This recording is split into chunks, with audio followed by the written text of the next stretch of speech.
បាទសូមគោរពអនុញ្ញាតជំរាបសួរបងប្អូនអ្នកស្នេហាវិស័យបាសាយអ្នកទាំងអស់គ្នាថ្ងៃនេះដែរខ្ញុំមានឆ្លើយមួយចង់ឲ្យបងប្អូនទាំងអស់គ្នាជួយជាយោបល់ថាតើលលោកនេះចិញ្ចឹមកើតឬក៏យ៉ាងណា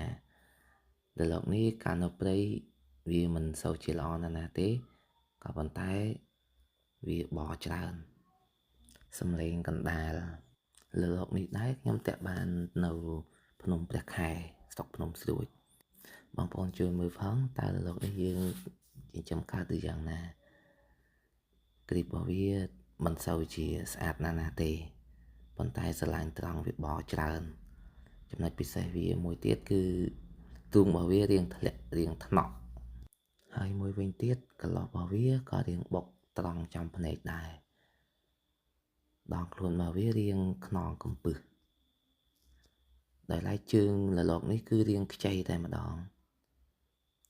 តាំងពីតាក់បានរាងខ្ចីចឹងបានចង់សួរបងប្អូនទាំងអស់គ្នាថាតើលលោកនេះយើងទុកជាចំកើតឬក៏យ៉ាងណាដល់ថ្ងៃវាហ៊ាននឹងងាវបាក់សំឡេងតិចតិចហើយនៅជាមួយនឹងឆ្លើយដែលតាក់បានដូចគ្នា